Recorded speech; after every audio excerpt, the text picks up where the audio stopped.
Good morning, or good afternoon. We're kind of just up because we did Northern Lights last night and we're just starting today's adventure at 2 in the afternoon.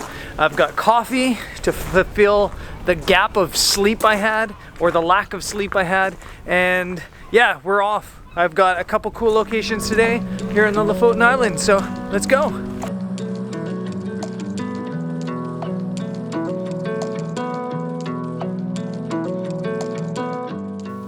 In Portugal, I live in a surf town, and I'm always amazed by the dedication of surfers. But the surfers on the Lofoten Islands are next level. Unfortunately, we got here just as the waters were emptying, but I still think I managed a couple good photos.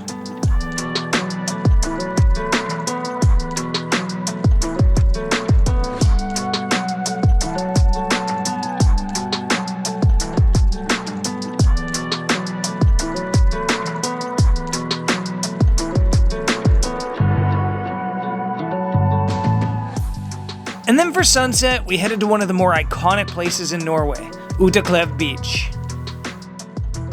Okay, we are at one of my favorite spots in the Lofoten Islands. We're at Utakleiv Beach.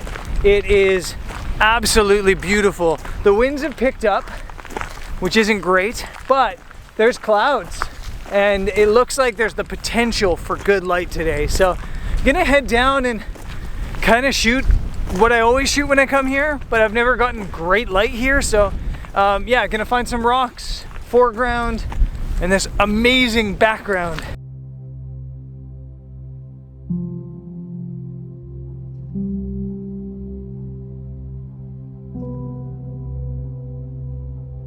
So the thing that makes this place so cool is that there's all these really awesomely colored tide pools standing one next to one that's red and green and purple. It's really beautiful. And there's a really famous spot back there where there's a tide pool, and I think somebody's just thrown a boulder in it and it kind of looks like a dragon's eye, and everybody kind of photographs that. There's literally 20 photographers standing around photographing it right now. But I like to kind of wander down the slippery rocks here trying to find other things, because I feel like that photo is not just overdone, but I actually don't love it that much. It's a little bit boring.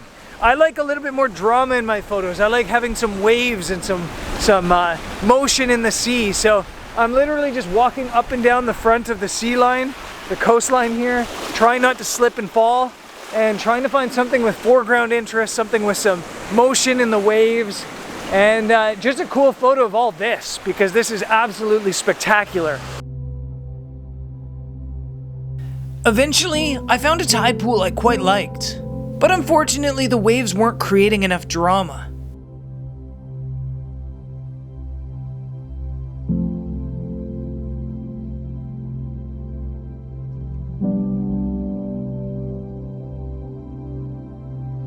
I moved a little closer to the sea and I found an interesting composition with some seaweed foreground. And then I decided what I often do at the sea. I need to get a little bit wet.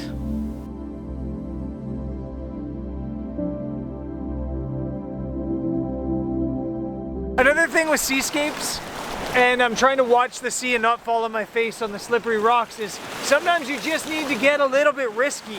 And I'm not saying like risk your life risky, but definitely risk getting wet risky. Because the closer you can get to the sea, the better. This is a big wave coming. I might need to hold my camera up or take the picture, but this is kind of what I mean. To get the great photo, and I am taking pictures as I'm talking right now, you have to risk it a little bit. You've got to be willing to get your feet wet. You've got to be willing to catch some camera spray. You've got to be willing to get a little bit of spray on your lens, and you'll get better photos. I also think you really got to simplify things. On a beach like this, there's so many rocks. And if you have too many rocks in your shot, it can be a little bit busy. With this photo, I'm really just trying to simplify my frame with these two beautiful rocks on the bottom left corner. Yeah! And then the peaks off in the top right. And it's really working because of the simplicity. I've got a half-second f/16 ISO 100 and my 4-stop medium grad MD. And this is working.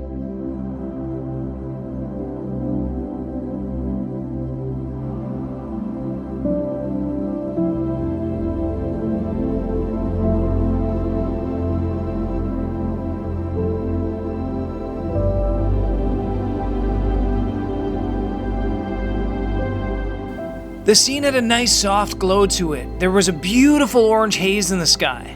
But the real light show was happening behind us, opposite the view. So I wrapped up a couple images and hiked off around the corner of the fjord. That night we went out looking for northern lights, but we were chased away by clouds, a full moon, and a little bit of bad luck.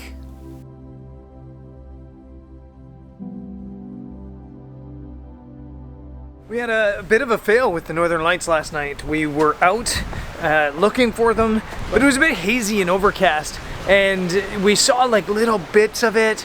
The KP rating was going through the roof. It was like 5 and 6, so we were like, where are these lights? But it was hazy, and like I said, it just wasn't coming out, so we went home and went to bed. And then about 2 in the morning, apparently it just went crazy last night. So sometimes you win, sometimes you lose. Last night we lost a little bit with the northern lights, but you don't really lose when you're somewhere this beautiful and the weather's been so good. So we're gonna go off exploring this morning and try to find another win. One of my favorite things about the Lofoten Islands is that the light is basically always good. If the weather is. It doesn't matter if it's 2 a.m. or 2 p.m., there's almost always a photo. Of course, that doesn't mean that the light isn't best at sunset or sunrise, it just means you have more time to play. So we played. We played with some locations in the daytime, we wandered around location scouting, and then we headed out looking for another epic sunset photo location. Okay, it's because I said that the weather was good, that the weather's no longer good. It's not terrible, it's just raining. It's drizzling on us, really overcast. And because the weather's not great, we decided to do something I haven't done too often, which is hike above Sakrisoy for this view. And I'm glad we did because it is so awesome. I'm kind of hoping the rain calms down, the lights in the village come up, and we get some like blue hour drama here. Because look at this, it's just so awesome. The island's like right in the middle of all these peaks, and I think there's a shot here, and I think there's a shot slightly lower. It's just a matter of waiting out the rain a bit, I think.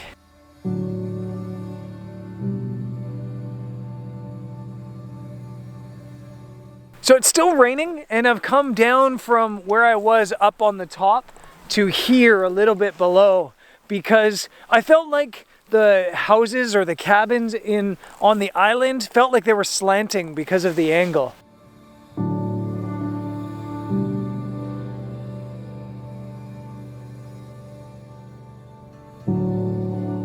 And when you're doing vistas, like big images, it can be really easy to just take the photo. But there still is a lot of composition you need to think about when you're doing vistas, and things like that can really easily ruin a photo. I think it's still not perfect. I would like to have this white building right behind this really awesome pointy mountain in the background, but I think it kind of works. On the camera, I have f11, 30 seconds, ISO 100. That's a 4-stop medium grad that I really need to wipe off. And there's actually also a polarizer, and the polarizer's on just to cut out the reflection on the water here and really let these blues shine through. I think I still want to work on this photo a little bit, maybe move a little bit to my right, but it's coming together. I think it looks pretty cool. And just as I finished talking, a small break happened in the clouds and some beautiful color punched through for my photo.